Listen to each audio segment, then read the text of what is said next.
Mesdames, Mesdemoiselles et Messieurs, très heureux de vous savoir nombreux devant vos petits écrans et même vos écrans plasma pour essayer de suivre Kajumbo TV. Aujourd'hui, je reçois un confrère, ami de longue date. Il s'appelle Pero Louara. Jeune frère et ami. Beau-frère en même temps. Alors, ici, tu as commencé les émissions à CPL, tout ça, mais les gens n'ont pas eu la possibilité de savoir qui leur parle. Qui est Pero Louara? Je suis très content d'être ici sur ces plateaux. Moi, ça fait longtemps que je vous suis. On se retrouve tellement, et toi, d'ailleurs, il me sera très difficile de te vous voir sur ces plateaux, parce que tu es quand même quelqu'un que je fréquente souvent. Il y a tellement de points d'intercession dans lesquels on se retrouvait. Tu es un grand frère, tu es un confrère, tu es un ami, proche de ma belle famille, de ceci, de cela. Donc, je suis heureux de me retrouver ici avec toi et j'apprécie ici. Je voudrais jeter des fleurs au travail que vous faites. Moi, je suis sur YouTube, ça doit faire bientôt 2 mois seulement. Mais j'étais quand même heureux que des intelligences comme toi, comme Christian Bossembe, finalement, que vous ayez décidé d'envahir un peu ces médias très importants. Parce que YouTube passait un peu pour un média de fous. Ouais. Où on ne racontait que n'importe quoi, où c'était JB à Saliboye et tout ça. Moi, c'était un média que je regardais avec un œil très très critique et je ne pouvais pas imaginer une seule seconde de ma vie que je me retrouverais dans ce média-là. Mais quand j'ai vu des intelligences, des esprits éclairés comme toi, comme Christian, comme certains d'autres aussi, entrer dans ce média, je me suis dit, finalement, ça commence quand même à prendre un peu de forme, ça commence à devenir un média potable. Donc, je suis heureux du travail que tu fais. Je suis parmi tes abonnés, tes téléspectateurs. En fait, Pero Louara, c'est un Congolais lambda, comme tous les autres Congolais. Je suis né d'une famille qui sans griffe, comme on dit. Hein. Une famille sans rayon. Sans rayon. Une famille sans griffe. D'un père fonctionnaire de l'État, d'une mère fonctionnaire de l'État, mais qui était à un moment donné commerçante aussi. Donc, c'est quelqu'un qui s'est forgé. Moi, je me suis forgé. Je ne suis pas né avec une cuillère d'eau, une cuillère à nord dans la bouche. Je me suis forgé, je me suis battu, j'ai eu mes convictions et voilà. Aujourd'hui, je me retrouve sur YouTube par aventure et voilà. Donc, Pero Louara se résume en détermination, en courage, en bravoure. C'est quelqu'un qui s'est forgé du chemin sur un chemin rocailleux sur le roc. Donc, moi, je me résume en courage, en l'espérance et en détermination. Et Pero Louara a fait l'IFASIC. Oui, je suis de l'IFASIC parce que moi, quand j'ai décroché mon diplôme d'État, pas dans une école, hein, dans une grande école, parce qu'il y a des gens qui, lorsqu'ils m'entendent parler, ils disent que j'ai fait des collèges, j'ai fait des choses comme ça. C'est un peu un exemple pour dire aux gens que quand vous voulez, vous pouvez. Vous pouvez. Moi, j'ai étudié dans les écoles que vous voyez sur 24, les 3Z, les écoles Kimbuta. Je suis issu de là. Donc, un peu comme on dit de Nazareth, Jésus est sorti. Alors, j'ai décroché mon diplôme à l'Institut Charles Tissot, lequel est une petite école qu'on retrouve au centre d'accueil Kimbanguiste, chez Kimbanguiste, une école sans nom aussi. Ce n'est pas le collège Moboto, ce n'est pas les ceci. Mes parents, ma mère n'avaient pas de moyens de m'envoyer dans ces écoles-là, dans ces grandes écoles des Rénans. Parce que j'ai perdu mon père quand j'avais 7 ans et la vie ne nous a pas souri, donc on a grandi un peu difficilement. Alors quand j'ai décroché mon diplôme d'État, j'avais 3 options. J'ai toujours rêvé d'être avocat.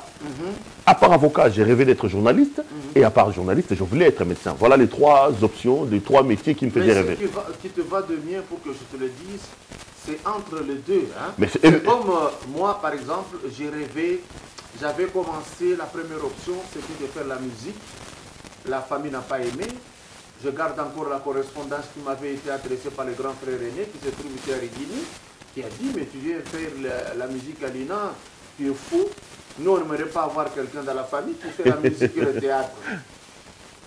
J'ai fait le théâtre, je suis né comme ça, j'ai fait la peinture, j'ai fait à un moment donné la poterie, et puis après la décoration intérieure, un peu d'architecture naturelle. C'est comme tu constates, toutes mes constructions, c'est moi qui fais mes architectures. C'est dans le sang, parce qu'on sent que le cadre il est tellement attrayant. Voilà. Et alors, j'aimais faire le droit. J'avais écrit quelque chose, j'avais griffonné quelque chose comme ça dans les années 80, qui parlait d'un procès sans savoir les tenants, les aboutissants, comment est la procédure et tout le reste. Voilà, le destin a décidé et je suis juriste. Avec brio d'ailleurs, parce que j'ai appris que vous avez distingué qu'à un moment donné, vous avez été retenu assistant en droit. Alors moi aussi, la première option, c'était les droits. donc après mon diplôme d'État, je me suis inscrit à l'université de Kinshasa pour faire le droit. Mais le problème avec le désordre de cette époque-là, j'ai fait une année d'études et à la fin de l'année, le nom n'était pas là. Il fallait suivre tel, vous connaissez un peu l'UNIKIN avec ses réalités. Vous étudiez pendant une année et à la fin de l'année, il n'y a pas de nom. Donc j'avais perdu comme ça une année. Et ça m'avait dégoûté. L'année d'après, je me suis dit, bon, je ne rentre plus dans ces désordres-là. Et je regarde dans mon escarcelle, à part le droit, qu'est-ce qui m'est resté? C'était le journalisme. Donc je suis allé à l'IFACIC, là les choses étaient un peu plus ordonnées. Et j'ai fait 5 ans là-bas, j'ai décroché mon diplôme de licencié en journalisme et politique extérieure. Et l'aventure a commencé comme ça. Mais comme j'aime le droit, il y a 3 ans, je suis encore rentré à l'UNIKIN. Donc je suis en 2e année de graduat en droit à l'UNIKIN. C'est seulement l'année passée à cause de beaucoup de problèmes, le temps aussi, que je n'ai pas étudié. Donc je me dis comme toi, même dans ma vieillesse, j'ai décroché un diplôme de droit. Et jusqu'au jour où je porterai la toge noire d'avocat comme toi, et là je me dis, je peux mourir en calme, en paix. Aussi longtemps que je n'aurai pas un diplôme de droit, j'aurai l'impression de n'avoir pas étudié, même si le journalisme aujourd'hui m'a beaucoup ouvert beaucoup de portes. D'accord. Revenons-en. Pero Louara, dans un milieu politique, par le débat, parce que tu reçois des gens, la télévision, tu as fait plus beau temps en parlant du christianisme, de l'islam, même des autres sensibilités qui touchent au caractère religieux. Et les revirements à 180 degrés, ça s'explique comment? Non, j'ai présenté une des émissions les plus suivies ici à Kinshasa, parce qu'à un moment donné, il faut qu'on se le dise, l'émission Chemin de la Vérité, c'est une émission qui a fait tabac ici à Kinshasa. Mais en réalité, les gens parlent du revirement alors que ce n'est pas un revirement.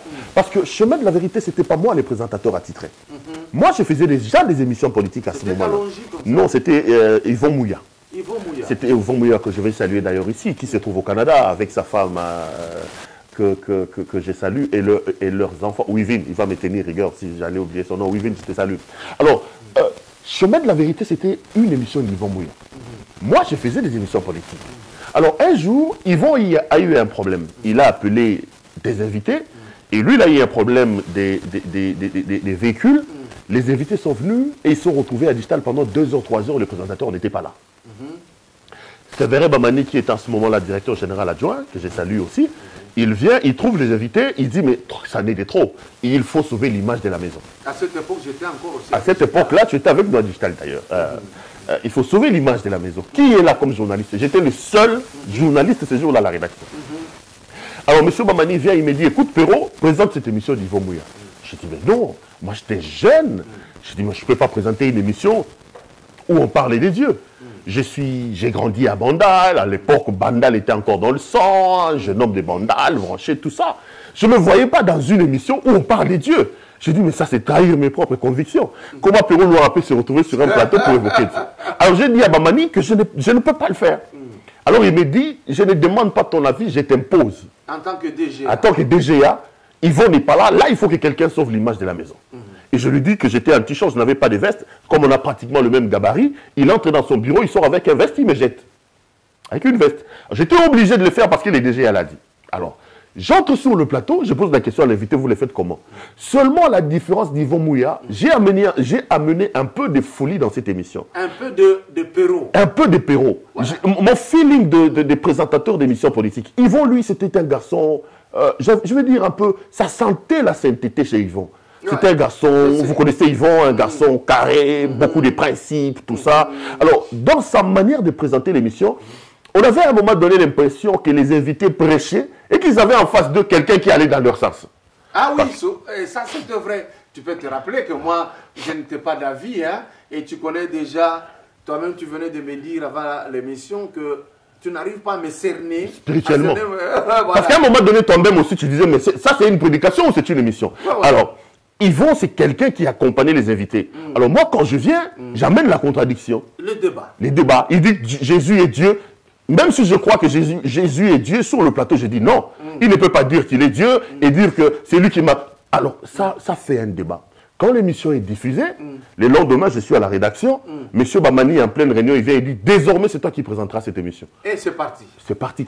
Et voilà. Maintenant... Au départ, je ne voulais pas, mais finalement... Mais si on dit que j'ai eu un revirement, parce que je dois avouer que c'est Chemin de la Vérité qui m'a sculpté, en fait, c'est Chemin de la Vérité qui m'a vendu Un peu pour dire que dans la vie, il n'y a pas du hasard. Pour vous retourner à vos premiers amours, vous faisiez des débats politiques. Voilà. Maintenant, ce que j'admire chez toi, tu ne fais pas tes émissions comme Vision Croisée. Parenthèse fermée rapidement pour parler politique de l'heure. Il y a un dossier pendant qui touche le DIRCAV du président de la République. Avant de parler de telle ou telle considération politique, avant de naviguer autrement, Pero Rouara, en tant que journaliste, avec comme spécialité la politique extérieure, comment tu analyses ces problèmes? Première chose, avant de dire, d'entrer en profondeur sur la question, je voudrais ici saluer Félix Antoine Tshisekedi. Je suis en contradiction avec lui sur beaucoup de choses. Hein? Je ne suis pas en odeur de sainteté dans certains points avec lui. Mais pour une fois dans ce pays, on a vu qu'un président de la République peut accepter que son directeur de cabinet, par-dessus tout, son allié et entre guillemets son coach, on en parlera peut-être, est-ce un vrai coach, est-ce un faux coach, un faiseur entre guillemets des rois, le chef de l'État a accepté que son directeur de cabinet réponde devant la justice, non seulement que monsieur répond devant la justice, mais monsieur est mappé. Ça, il faut qu'on tire le chapeau à Félix Tshisekedi. Aujourd'hui, si Félix peut avoir un discours dans son mandat, il pourra dire qu'à un moment donné, il a quand même facilité à la justice de faire son travail. C'est le premier élément. Pas eu à faire. Non, Kabila nous a dit par complaisance et par plaisir, à un moment donné, lors d'un discours sur l'état de la nation, que les portes des prisons étaient désormais ouvertes pour les Koulounes en cravate. Pendant 18 ans, Kabila n'a inquiété personne. Kabila, par complaisance, nous a fait charger des luttes contre la corruption, qui avait un cabinet costaud payé par le trésor public, et son propre conseiller nous a dit que par année, nous perdons 15 milliards de dollars américains. Et rien ne s'en est suivi. Je rappelle ici que lorsque Kabila part, il nous laisse avec un petit budget de 3 milliards de dollars américains. Alors que son propre conseiller lui dit que 15 milliards c'est volatilisé, mais Kabila n'a rien fait.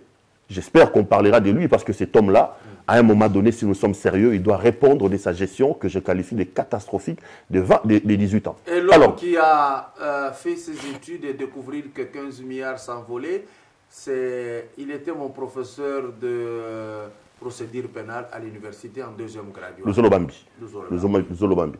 Alors, ça, il faut saluer. Autre chose qu'il faut saluer le courage de ces magistrats. Il était en face des directeurs de cabinet, un homme puissant dans ces régimes, mais il a pris son courage, il a mappé, il a envoyé en prison, et l'homme a demandé une mise en liberté provisoire qui a été refusée. Donc à un moment donné, ce qui m'a tassé le Kamalamu, il faut commettre la Maboko. Ça c'est de manière générale. Mais si on doit lire un peu, Kamere ne mérite que ce qui arrive à Kamere. Monsieur Kamere le mérite. Comment ça? Monsieur Kadiombo. Depuis un bout de temps ici, tout le monde, tous les analystes sonnaient la sonnette d'alarme pour dire que ce qui se passe dans le cabinet de Félix, ce n'est pas normal. Lisez le rapport. Jugé et qualifié d'amateurisme au sommet de l'État. Mais je vous dis que c'est un amateurisme extraordinaire. Lisez le rapport de l'IGF sur les 15 millions de dollars américains.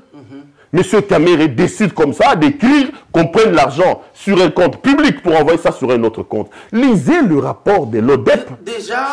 Déjà, ne fût-ce que cette façon de faire est condamnable. C'est déjà une tentative de détournement. C'est déjà une tentative de détournement. Et vous êtes juriste, on peut condamner quelqu'un pour tentative de détournement. Absolument. Ben voilà. Alors, lisez le rapport de l'ODEP. Monsieur Kamere a transformé son bureau en ordonnateur délégué général de la République. Monsieur Kamere était dans son bureau. Il ordonnait à la Banque centrale de sortir l'argent et toujours en procédure d'urgence, violant ainsi la procédure sur la question de la chaîne des dépenses.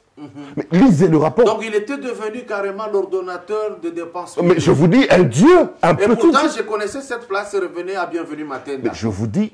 Alors, qu'en est-il qu'est-il devenu? Tu le connais? Bienvenue Matenda, j'ai entendu parler de lui, mais je ne sais pas qu'il est... À un moment donné, on m'a dit que l'autre l'a ramené, non?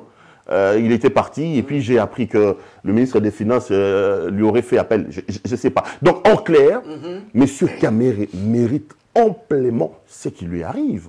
Parce que Un magistrat ne peut quand même pas se permettre d'envoyer un directeur de cabinet en prison s'il ne dispose pas des indices sérieux de culpabilité sur lui. La presse l'a dit, lorsque vous lisez nos confrères des Scoop RDC, j'aime toujours citer des sources pour qu'on ne dise pas, voilà, ils ont raconté des choses. Scoop RDC révèle des cas. Le cas, par exemple, de la belle-sœur propre de Vital Kamerhe, qui n'est pas mandataire, qui n'a aucune entreprise, mais qui a bénéficié d'un contrat opaque de 9 millions de dollars américains. Je parle de 9 millions de dollars américains. Donc Kamerhe pouvait décider comme ça. Ça peut faire 9 km de route asphaltée avec caniveau de part et heure par terre. Non, mais vous parlez des routes, parce que pour le moment, nous sommes en train de parler de Corona. Le Congo n'a pas plus de 20 appareils de respiration. Vous savez, 9 millions de dollars, ça peut acheter combien d'appareils respiratoires au Congo? Vous savez qu'est-ce que 9 millions de dollars américains peuvent faire pour un hôpital comme Mama Yemo? Vous savez ce que 9 millions peut faire pour un hôpital comme Bobi Ladawala? Mais attendez, mais M. Kamerhe pouvait prendre 9 millions comme ça, par plaisir, et donner à sa belle-sœur. C'est quand même grave. Lisez le rapport de l'EDEP où M. Kamerhe a surfacturé des marchés, fois 10 fois. Ce n'est pas normal. M. Kamerhe, selon Scoop RDC, il peut décider comme ça d'attribuer un marché de 1 300 000 dollars à son épouse. Mais Madame Amida, pour livraison de ciment, alors que Amida n'a pas une société de cimenterie, Amida n'a jamais vendu les ciments, mais il peut prendre comme ça 1 300 000 dollars américains, donner à son épouse vient signer, soi-disant livrer les ciments qu'elle n'a jamais livrés. Ça n'était de trop, et ça a commencé à faire tache d'huile sur le mandat et sur le régime de Félix. C'est que ce qui s'est passé, c'est un acte à saluer. Moi, je dis ceci, ce qui arrive à M. Kamerhe le mérite amplement.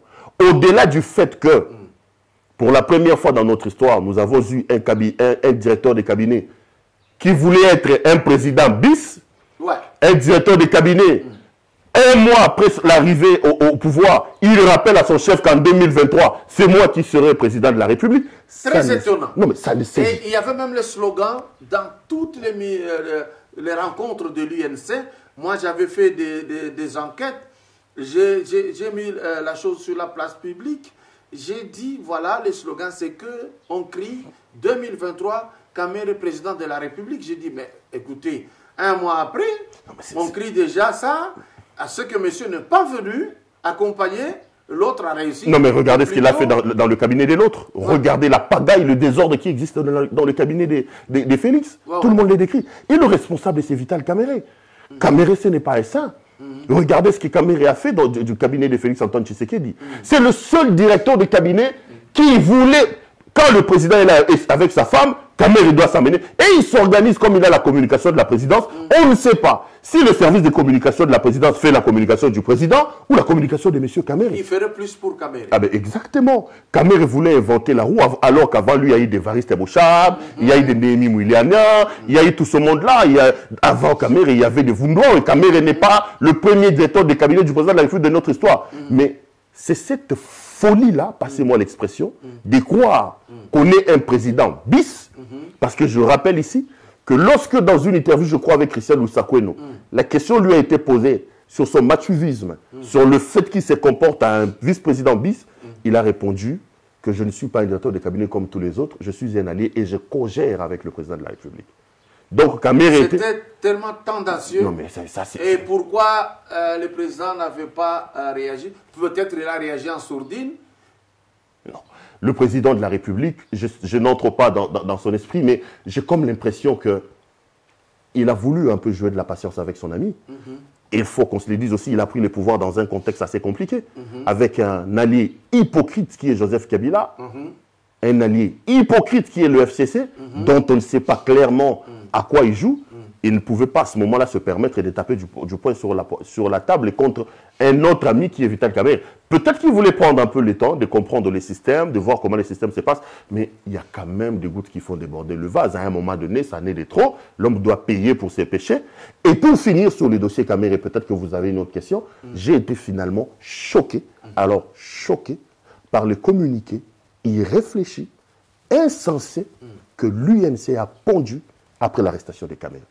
Le communiqué qui disait que l'interpellation de Kamerhe, c'est un acharnement. Et une arrestation arbitraire. Arbitraire où on diabolise. Je ne peux pas imaginer que dans un pays qui se veut un état de droit, que vous ayez un parti politique parmi les plus influents de mon pays, les leaders étaient interpellés, et eux, ils trouvent à nous dire que cette interpellation, c'était un acharnement.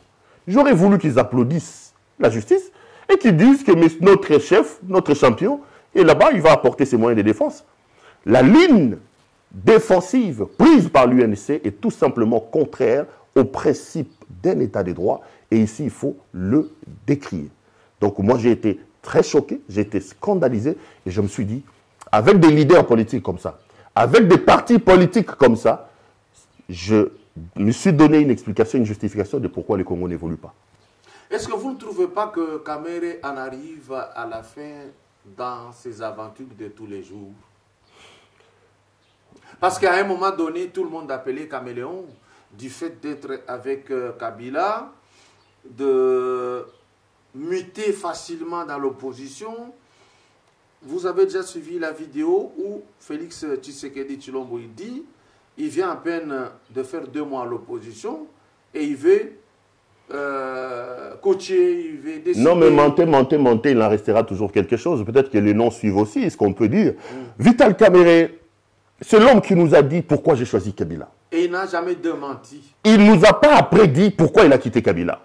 Et il faut aussi dire que Kamerhe a des très bons rapports avec la famille Kabila, avec Jeannette Kabila. Et on ne sait pas aujourd'hui, on ne peut pas dire aujourd'hui clairement que Vital Kamerhe ne s'est pas séparé de Kabila par des raisons idéologiques. C'était des guerres de cour avec Katumba Mwanke qui a amené Kamerhe à quitter. D'ailleurs, pour vous confirmer ce que j'ai dit, vous avez suivi la dernière vidéo de sa femme. Bon, ce n'est pas sa femme, la mère de ses enfants. J'ai diffusé ça hier. Elle commence sa vidéo par dire « J'ai lancé un message au Raïs ». Je l'ai publié hier, là où elle dit au Raïs, et j'ai dit la femme de Kamerhe lance le cri d'alarme au patron de son mari. Ah, exactement. C'est-à-dire que Kamerhe ne l'a jamais quitté. Ah, j'ai démontré par 1 plus 3 égale 4, Kamerhe avec Edem Kodjo pilotait les travaux de l'Union africaine au profit de Kabila. Ça a débouché sur un débauchage de Sami Badibanga, rappelez-vous. Et j'ai posé la question, dites-moi quel était le rôle de Kamerhe aux assises de Saint-Sylvestre. Non, mais le message de la maman des enfants de Kamerhe est clair sur la nature de Vital Kamerhe, sur le travail de Vital Kamerhe. C'est un monsieur intelligent qu'on fait passer comme un coach, comme un faiseur de roi, mais dans le fond, lorsque vous lisez, lorsque vous mettez un peu des lunettes pour scruter la vie des politiques de Kamerhe, vous allez vous rendre compte que Kamerhe, ce n'est pas des valeurs. Mais quelque chose a attiré mon attention, c'est que la mère des enfants de Kamerhe dit « Kabila, rappelle-toi, depuis 2010, réalisez votre promesse faite. » Et je rappelle qu'en 2010, Kamerhe est déjà, en ce moment-là, Kamerhe est déjà dans l'opposition. Il est dans l'opposition et il va venir embrouiller la vie de Papa Tshisekedi.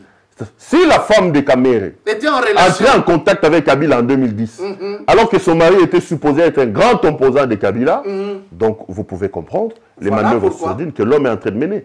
Et Kamerhe, tout en étant au cabinet de Félix, vous avez su que la presse a relayé ici qu'il est allé voir Kabila en coulisses pour demander le soutien de Kabila en 2023.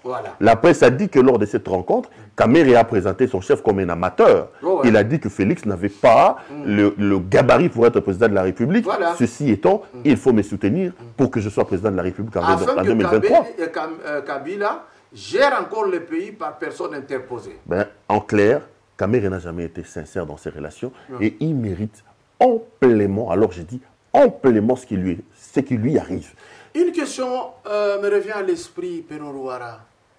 Comment vous jugez le comportement de tous ceux qui criaient sur la terre, de quelqu'un qui couvrait tous les forfaits commis par Kamerhe, entre autres les Nsafou, les Moukebaï, les Jackie, au moins Jackie Ndala, je l'ai lu, lui il est d'accord et il dit même l'autre mérite la prison, mais les autres, ils deviennent des défenseurs de la politique. Non, c'était pas des critiques vaines. Il faut quand même qu'on se le dise. En une année, si vous faites des loupes sur la gestion de Félix, il y a beaucoup d'amateurisme. Il y a beaucoup d'amateurisme. Même sur le cas Vital Kamerhe. Aujourd'hui, on nous dit que Vital Kamerhe a dérobé dans les 300 millions de dollars américains. Mais une question mérite d'être posée. Où était Félix Tshisekedi lorsque Kamerhe prenait cet argent? De deux choses. Soit le président de la République n'était pas au courant, ce qui va être grave, parce qu'il est quand même supposé être le Congolais les mieux informés. S'il est dans un cabinet et que des détournements à cette hauteur-là s'est fait, sans que lui, président de la République, ne soit au courant, ça, on tirera des conséquences. Ou alors, le président de la République lui-même est complice. Alors, de deux choses l'une. Donc, moi, je veux dire ceci. Ces critiques-là, à un moment... Moi, ma question, ce n'était pas que les critiques n'étaient pas fondées. Le problème, c'est que les mêmes gens qui ont découvert que Kamer en faisait trop, qu'il était en train de dépouiller les caisses de l'État par sa position stratégique prise et qui lui ont été facilitées par M. Félix Tshisekedi, président de la République. Mais les mêmes gens aujourd'hui veulent défendre Kamerhe. C'est ça mon problème. Non, mais là, c'est tout simplement de l'acharnement. Moi, je commençais l'émission par dire chapeau bas à Félix Tshisekedi. Ouais. C'est-à-dire que moi, je ne suis pas en adéquation sur beaucoup de choses avec Félix, notamment sur la question de la gouvernance. Jusqu'à aujourd'hui, après plus d'une année d'arrivée de Félix au pouvoir, je ne vois pas la rupture entre la gouvernance décriée des Kabila et la gouvernance de Félix Tshisekedi. Aujourd'hui, d'ailleurs, avec l'arrestation des Kamerhe, on commence à se dire peut-être que quelque chose est sur le point de se passer. Mais après plus d'une année, nous avons voté, nous, Félix, parce qu'on en avait marre de la gouvernance des Kabila. Nous avons vomi, on nie Kabila et nous avons cru en Félix parce qu'on s'est dit que c'est l'homme du peuple d'abord. Mais après plus d'une année, en termes de gouvernance, des systèmes de gouvernance, Félix ne nous avait pas suffisamment montré des éléments de rupture. Mais lorsque quelqu'un fait quelque chose de bien, prenez le courage de le dire. Moi, je suis parmi les gens qui critiquent Félix. Mais je commençais par vous dire que Félix, je tire chapeau bas. Voyez-vous une chose, dans la répartition des ministères, soit Félix a été leurré à partir de là. Les hypothèses sont fondées. Soit il est au courant, soit il n'était pas au courant. Et s'il n'était pas au courant, ça frise l'amateurisme, comme vous dites. Et c'est vrai, c'est vérifiable, ça peut se défendre. Mais moi, je pars en amont. Comment pouvait-il accepter de gérer le pays avec un financier FCC, un ministre du budget UNC et s'attendre à quelque chose? Un ministre des communications qui est aujourd'hui un élément très important UNC. Oui. Comment il pouvait... Dans une de mes réflexions que je produis hier, j'ai tout simplement dit que Félix a été roulé. Ouais. Avant même de parler de la répartition des ministères, faisons la part des choses. Quand les gens nous disent ici qu'on ne pouvait pas avoir une cohabitation, qu'on tendait vers une implosion, que c'était une coalition. La coalition, c'est quoi? La coalition, ça veut dire, vous êtes en coalition avec votre femme. Il amène son flair, son feeling, vous amenez, vous mettez ensemble. Mais comment vous pouvez imaginer qu'on draine Félix dans une coalition? Le FCC commence par prendre la primature, il prend l'Assemblée nationale, il prend le Sénat. Les trois grandes institutions de la République aujourd'hui sont entre les mains du FCC. Voilà. Pourquoi ne pas donner à un allié avec lesquels on est en coalition, par exemple le Sénat? Ça coûtait quoi? Rien du tout. Peut-être que Tambo Mama n'aurait pas fait ces bêtises. Dès le départ, Félix Tshisekedi avait cédé à beaucoup. A tout simplement été roulé et avait été cédé à beaucoup. Certains analystes expliquent cet état des choses par la faiblesse de son accord. Aujourd'hui, nous ne savons pas qu'est-ce que Félix Tshisekedi et Joseph Kabila se sont dit. La Mouka dit qu'il n'a pas été élu, qu'on lui a cédé le pouvoir. Ça, c'est un autre débat. Je n'entre pas dans ça. Mais beaucoup d'analystes, certains analystes estiment que cette faiblesse-là est plutôt due à cet accord-là. Apparemment, en signant les accords avec Kabila, Félix était allé en position de faiblesse. Parce que Kabila lui a tout ravi. Kabila lui prend le Sénat, il lui prend la primature, il lui prend l'Assemblée nationale, les magistrats de la Cour suprême, c'est Kabila. L'appareil, c'est Kabila. L'armée, tout est entre les mains de Kabila. Comment un président de la République élu, vous dites que vous êtes son allié, vous prenez tout. Quand est-ce qu'il aura la possibilité de faire asseoir son projet pour lequel le Congolais l'ont élu? Le Congolais n'ont pas élu. Pourquoi n'arrive-t-il pas à faire comme François Mitterrand? Il était dans la même position de faiblesse, mais il avait fini par dissoudre le Parlement. Mais il lui faut du courage. Il lui faut du courage. À un moment donné, je peux comprendre la position de Félix. Il arrive dans un monde plein de fourmis, plein de choses qu'il ne connaît pas d'ailleurs. Peut-être qu'une décision dans la va-vite allait lui faire mal. Mais Félix n'aura de salut qu'à une seule condition. Si il rompt son mariage avec Kabila et il prend son courage pour dissoudre l'Assemblée nationale. Pourquoi? Parce que Kabila, en 18 ans, il a totalement échoué. Et Kabila n'acceptera pas que Félix réussisse là où lui, il a échoué en 18 ans. C'est la première des choses. La deuxième des choses, j'appelle Félix à prendre son courage. Parce que ce courage-là peut payer, lui Félix, à cause de deux choses. La première des choses, c'est la communauté internationale. Vous savez qu'au soir de son mandat, Kabila vivait en autarcie. Il était en conflit avec tout le monde. Aujourd'hui, Kabila a des problèmes avec l'Amérique, avec la Belgique, avec la France. Félix peut user. Et pourquoi il n'utilise pas ces conflits-là? J'en reviens. Félix aujourd'hui a deux atouts majeurs pour fragiliser Kabila et pour récupérer véritablement le pouvoir. Je parle de la communauté internationale qui n'est pas en odeur de sainteté avec Kabila. La deuxième des choses, c'est la population. De l'intérieur ici, Kabila, c'est un homme vomi. Voilà pourquoi c'est un homme honni. Donc, Félix, en tant que Tshisekedi, n'a qu'à écouter la voix de la population. Nous n'aimons pas ce mariage avec Kabila. Félix ne sera pas le premier. Nous sommes en politique. Le problème avec lui, on dit de lui que c'est un homme très honnête. Il oppose l'honnêteté. Il doit comprendre une chose, Perrault. Les liens se font et se défont. Nous sommes en politique. Regardez ce qui se passe en Angola. Mais oui, il n'est pas le premier. Non, regardez ce qui se passe. Il ne sera pas le premier. Surtout qu'en faisant cela, Félix va rentrer dans la logique voulue par la population. Kabila, ce n'est pas un bon monsieur. Kabila, c'est un homme qui a détruit ce pays. Oui. Nous pleurons de voir Félix Tshisekedi comme président de la République être allié de Kabila. Donner des béquilles à Kabila. Ce sont des gens qui doivent se retrouver là où se trouve Kamere. C'est des gens qui doivent nous rendre des comptes parce que leur gestion de 18 ans a été une gestion catastrophique et calamiteuse. Donc, Félix peut compter sur ces deux choses-là. Ce qui lui manque, ce qui lui faut, c'est du courage. Il doit être courageux. Et aujourd'hui, même les gens qui disent que Félix n'ont pas été élus, est-ce vrai, est-ce faux? Je n'entre pas dans ces débats. Une fois que Félix montrera suffisamment sa détermination à fragiliser Kabila, voyez les appels à la fragilisation. Quand vous prenez un monsieur comme Monseigneur Ambongo, un cardinal qui dit que le salut du Congo, il appelle la communauté internationale à aider à fragiliser Kabila. Mais c'est la seule issue des sorties. Et pourquoi Félix ne ferait pas comme Hugo Chavez de Venezuela, qui tenait des meetings devant la population et qui gardait cette chaleur? Parce que moi je pense, si il prend le courage, il prend les taureaux par les cornes, en instrumentalisant la population, qui a une bonne opinion pour lui, il faut le dire, hein, il est en train de perdre des pourcentages sur ça. Beaucoup de pourcentages d'ailleurs. Parce que ça fait longtemps, ça fait 1 an et plus, il n'a pas tenu un meeting. Il faudrait qu'il tienne des meetings comme ça, qu'il fasse des tours de province, qu'il parle, et qu'il prenne ce courage de dire « j'ai dissous ». Ou s'il ne veut pas dissoudre, il prend encore quelqu'un. Il y a les dossiers des FPI. Pourquoi ne pas aussi prendre tous ces dossiers? Non, mais on peut ouvrir des dossiers. Tous ces gens de Kabila, à partant de Kabila lui-même, toute sa famille en descendant sur le cacique de Kabila, tous ils ont des cadavres, ils ont des casseroles. Alors, qu'est-ce qui peut empêcher Félix alors qu'il a une relation privilégiée avec les États-Unis? Non, le courage. C'est le courage. Est-ce que Félix va être suffisamment courageux pour tenter une aventure comme ça qui, à un moment donné, peut l'emporter? Mais je pense que nous sommes en politique et le courage est un élément très important en politique. La deuxième chose, je comprends cette chose-là. Peut-être que Félix était arrivé dans un contexte où il ne contrôlait absolument rien.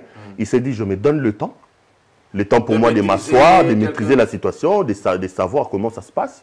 Et après, je vais enclencher ces manœuvres. Est-ce qu'on peut dire que ce courage est arrivé bien maintenant? Voilà pourquoi il a lâché Kamere.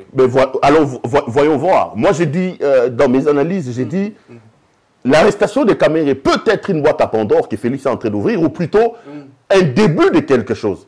Parce que si Félix peut accepter de lâcher Kamere, si Félix peut accepter d'envoyer son ami Lobo en prison, qu'est-ce qu'il fera de ces gens du FCC? Et c'est ce qui agite une table. Kamere vous dit, Kamere aloa nzeta mobesu nde balobaka. Soki nzeta mobesu basali ebo, bongo bantu nzeta okauka. Peut-être que Félix, en acceptant, en laissant, dans un état de droit, dans un pays normal, je ne peux pas dire ce que j'ai dit, mais ne nous voilons pas la face, nous sommes au Congo, nous savons que les autorités ont quand même un mot à dire sur notre justice. Ici, ce n'est pas la France, parce que les gens vont nous reprocher, pourquoi vous dites ça alors que c'est la justice? On sait que le président de la République a un mot à dire ici. Est-ce que vous ne voyez pas qu'il a joué aussi, tu viens de mettre quelque chose, une puce à l'oreille, comme il a bougé les rangs de hauts magistrats, c'est ainsi qu'il est arrivé à ce qu'on puisse interpeller Kamere. Parce que le dossier date d'il y a longtemps. Les magistrats qui étaient en place d'abord, bien positionnés, dont Kabangelumbi et les autres, qui ne pouvaient jamais susciter une question judiciaire pour un dossier qui concerne un membre, vous savez, le dossier de Logifrem, il n'a jamais mis en mouvement, et il y a beaucoup de dossiers comme ça. Vous ne pensez pas que Félix, ce que vous venez de dire, qu'il voulait avoir la meilleure topographie pour pouvoir poser le pas? Parce que déjà, à Londres, il a dit, en 2020, il y aura de grandes actions. Je dis ça, les gens de Félix vont taxer les tout. Je parle de mon ami le professeur Chilumbu, qui est même passé dans une émission chez Peter Tiani pour dire des choses me concernant. Je rappelle quand même à l'UDPS que lorsque vous avez des sons discordants contre vous, vous devez vous réjouir. Parce que vous vous êtes battu pour l'état des droits et pour la liberté d'expression. Si quelqu'un émet des avis qui semblent être contre Félix, dites « Ah, on est content parce que c'est pour ça qu'on s'est battu ». Moi, j'ai dit lorsque Félix a mis en place son histoire des luttes contre la corruption, pour aller dans le sens où vous allez. J'ai dit au président de la République que c'est une grosse erreur pour lui de partir sur des axiomes, des postulats posés par Kabila. Un conseil des luttes contre la corruption, pour moi, c'est une grosse erreur. Kabila l'a fait, ça ne nous a rien amené. Les bras séculiers qui peut aider Félix à asseoir son mandat, à réussir son mandat, c'est la justice. Parce que même si vous mettez en place un conseil de corruption, après ils vont ramener ça chez le magistrat. Non, mais moi j'ai dit, ça ne servait à rien. Et même quand on a dit, on va faire des vidéos pour sensibiliser la population, j'ai dit non. Même les désordres qui se passent sur la voie publique, j'ai dit non. C'est question d'arrêter, de surveiller la contravention, c'est question de punir, de faire punir par la loi, c'est tout. Réformer la justice, M. Kadiombo, je vous dis que Félix trouve dans notre appareil judiciaire, il y en a encore des magistrats qui sont loyaux, qui disent des choses selon leurs propres convictions. Que Félix puisse promouvoir ces gens-là, qu'il rende notre justice indépendante, qu'il mette des gens qu'il faut, qu'il enlève cette racaille que Kabila nous a laissée, qu'il réforme la justice, qu'il mette les magistrats dans des conditions qu'il faille pour qu'ils fassent leur travail. Félix va rester dans son bureau, la justice fera son travail. Et même la corruption qu'on est en train de décrire ici, prendra fait. Dès que quelqu'un, si je fais ça, il y aura un magistrat derrière moi, comme on le fait avec Kamere, il va arrêter. On n'a pas besoin de multiplier des structures. Kabila en a fait, et ça n'a coûté que beaucoup d'argent à la République. Ça ne sert à rien de multiplier des structures, alors que la vraie structure qui peut asseoir la démocratie, qui peut asseoir la lutte contre la corruption et permettre à Félix de renflouer les caisses de l'État, c'est la justice. Il faut que Félix mette de magistrats. Parce que cet organe-là, c'est un organe de trop pour rien. Il faut être payé. Il faut un frais de fonctionnement. Et au finish, dès qu'ils découvrent un détournement quelque part, ils vont aller à la justice. Ils vont aller à la justice. Et si le magistrat est corrompu, exister. Non, et si le magistrat est corrompu, on le voyait ici, non? Nous allons lui transférer des gens chez le magistrat. Et il n'y avait toujours rien. Non, mais le monsieur arrive chez le magistrat, il sort une enveloppe. Et rappelez-vous d'un dossier qu'on a amené toujours à Matete. C'est qui qu'on devrait coffrer là-bas? Et puis, le dossier Constant Omari. Voilà. Donc, à un moment donné, il faut que le président de la République prenne des décisions et des décisions qu'il faille. Malheureusement, Kamere a tellement déstructuré son cabinet aussi. On ne sait pas s'il est vraiment aidé par son cabinet. Revenons à ça. Avec son arrestation, peut-être que les choses vont aller bien. Je trouve que le président de la République prend trop de temps pour faire quelque chose. Et c'est une sagesse, et c'est un tâtonnement. C'est quoi en principe? Parce que les gens ont décrié les dysfonctionnements de son cabinet, mais ça fait 1 an, il n'a toujours pas changé quelque chose. Moi, je rigole quand j'entends les explications ou les justifications des proches de Félix sur la question. On dit non, c'est un homme patient. Non, non. Un mandat de 5 ans, ce n'est pas une éternité. Ils doivent comprendre que Félix, son mandat, s'inscrit dans le temps. Et on court derrière un temps. Il doit poser des actions dans ces laps de temps-là. Parce qu'on finit à un moment donné. Sauf si on nous dit autre chose, il doit, après, candidater en 2023. Mais il va nous présenter quel bilan? Si vous nous dites qu'il faut attendre. Il y a des choses que Félix, il y a beaucoup de léthargie dans sa prise de... Ça, c'est évident. Il y a des choses que Félix pouvait faire qu'il n'a pas encore faites alors qu'il a la possibilité de les faire. Je crois que... Non, ça ne sert à rien d'attendre. Et ça donne l'impression... C'est lié à quoi tout ça? Ça donne l'impression d'un certain amateurisme. Il se donne d'abord peut-être lui-même le temps d'apprendre. C'est-à-dire qu'on est dans une situation d'essai, correction, essai, correction, et ça donne l'impression d'être un tâtonnement. Et si vous entrez en profondeur, l'UDPS ne l'a pas aussi aidé? Non. Pour l'UDPS, je te l'ai dit, l'UDPS a une carence. L'UDPS, aujourd'hui, c'est un parti politique de masse et non de cadres. Non, mais ils doivent comprendre ça. L'UDPS n'a pas eu le temps aujourd'hui de préparer des cadres suffisamment outillés. Comment vous pouvez expliquer, pour la première fois dans l'histoire du monde, un président de la République devient président de la République, il va prendre son allié et le mettre comme directeur de cabinet? Ça ne se fait jamais. Moi, je l'ai décrié. Non, ça ne peut pas se... Mais je vous dis, Emmanuel Macron devient président de la République, il avait un allié qui s'appelle François Bayrou, avec son modem, et il met François Bayrou directeur de cabinet. D'abord, pour François Bayrou, il va estimer que ça, c'est le descendre, parce qu'un poste de directeur de cabinet, c'est un poste technique. Stratégique. Un poste technique, un poste de quelqu'un qui est là, en administratif.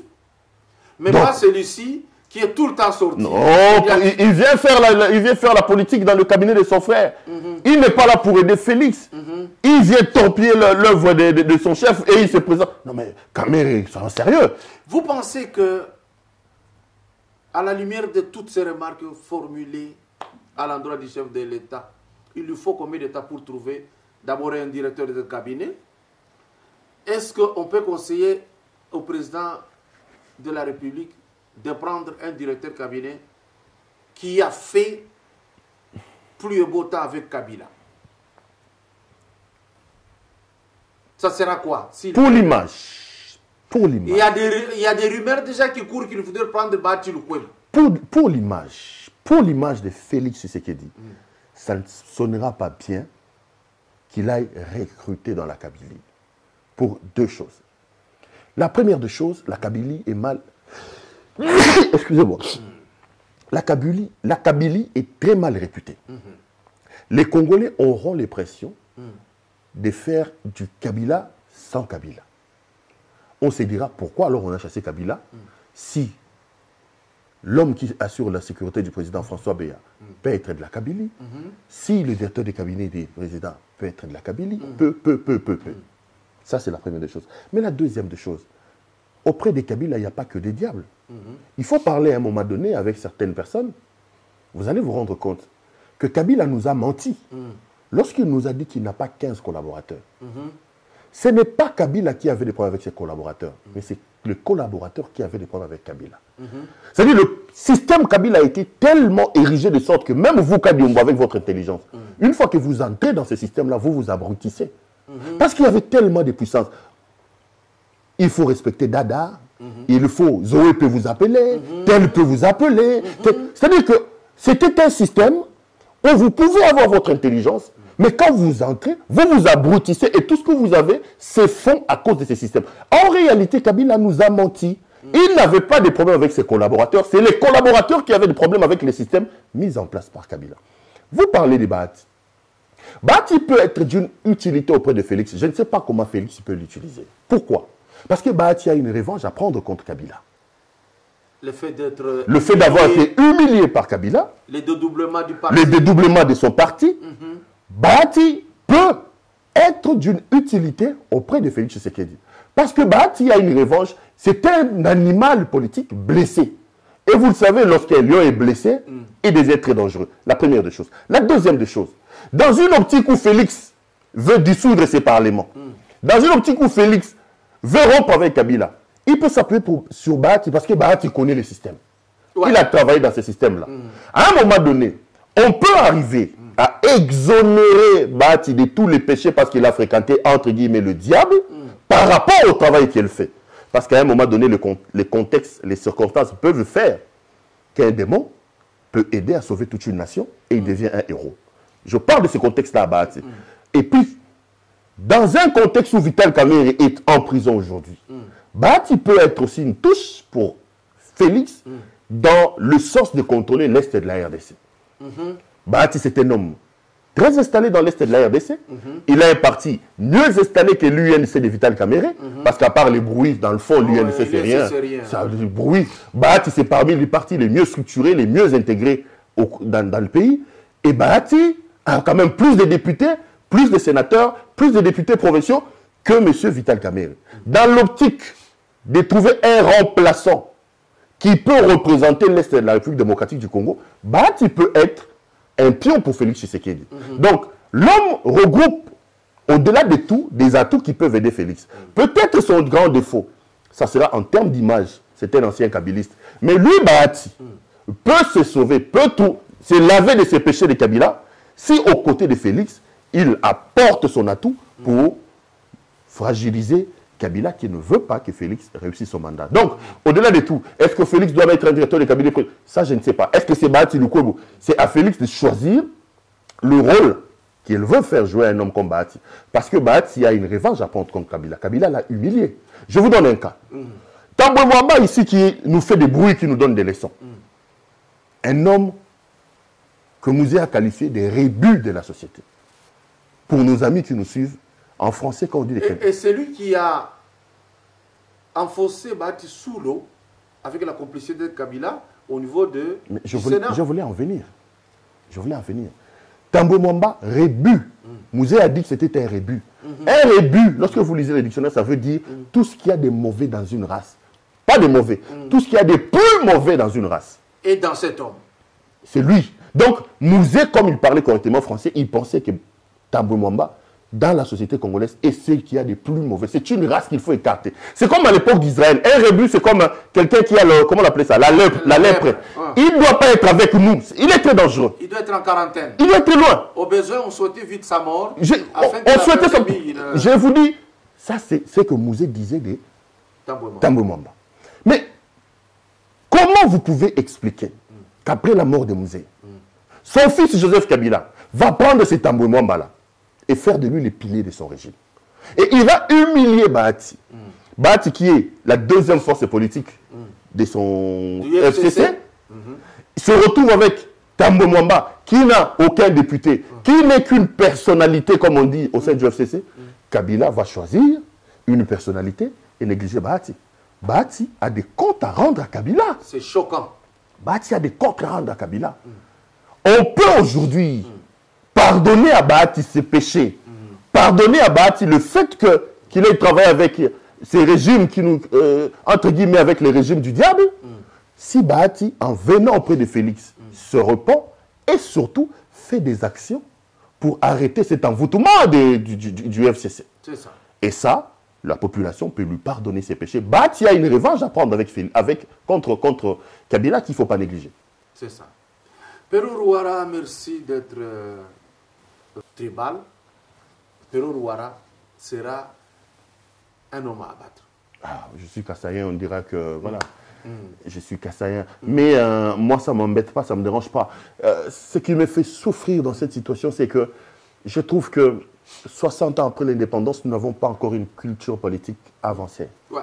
Je veux dire aux Congolais ici, que ce soit Félix, que ce soit Kabila, que ce soit Bahati, que ce soit qui que ce soit là, ils ne peuvent pas développer ce pays si nous, Congolais, on ne prend pas conscience que c'est notre pays. Ouais. Nous devons arriver à un moment donné où on doit taire ces histoires des Balouba, des Baswahili, où on doit... Pour être un peuple. Une nation, un peuple. Ouais. Nous sommes un peuple.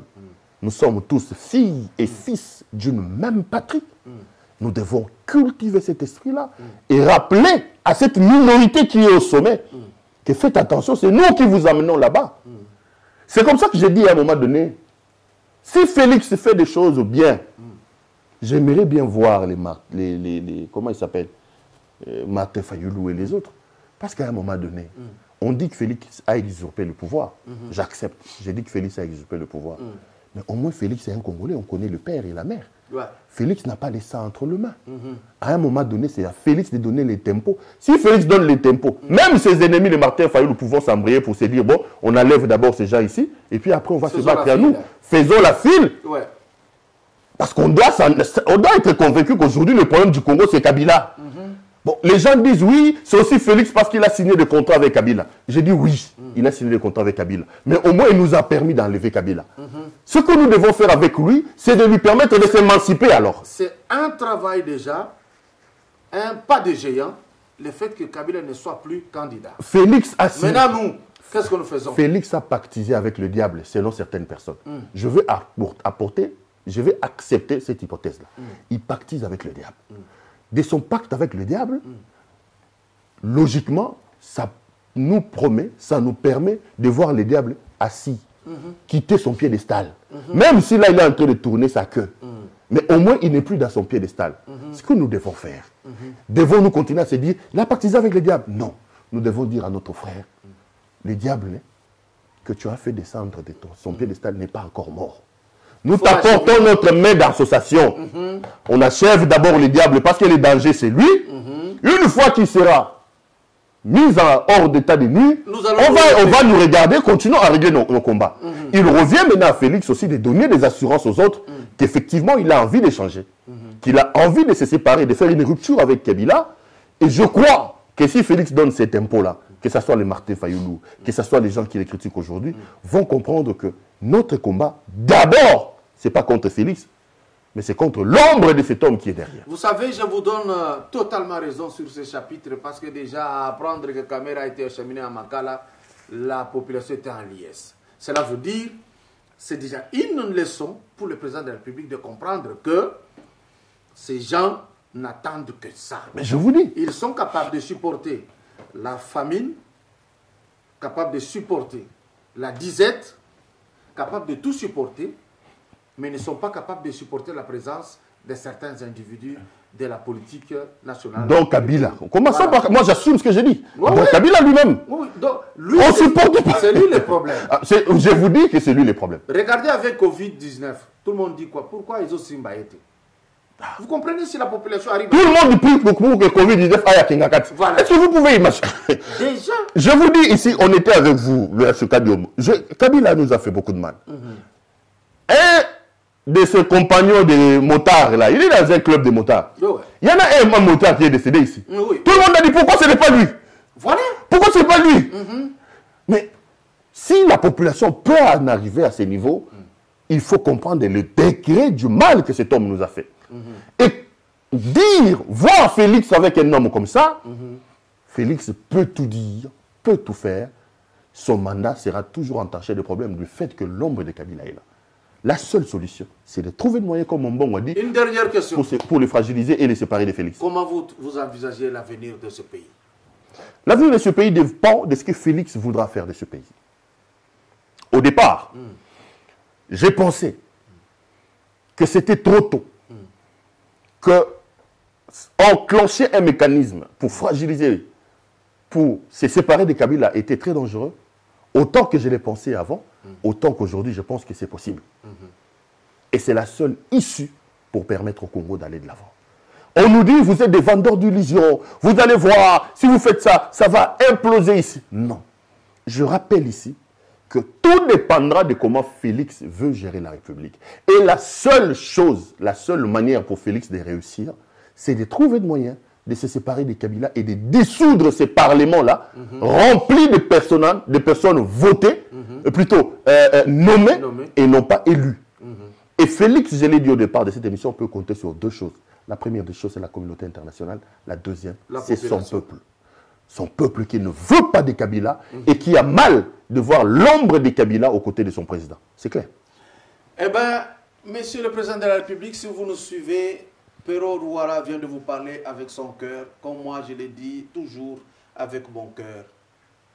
Vous avez la grande possibilité de marquer une page d'histoire avec un encre indélébile si jamais vous arrivez à vous défaire du lourd fardeau qui pèse sur vos épaules.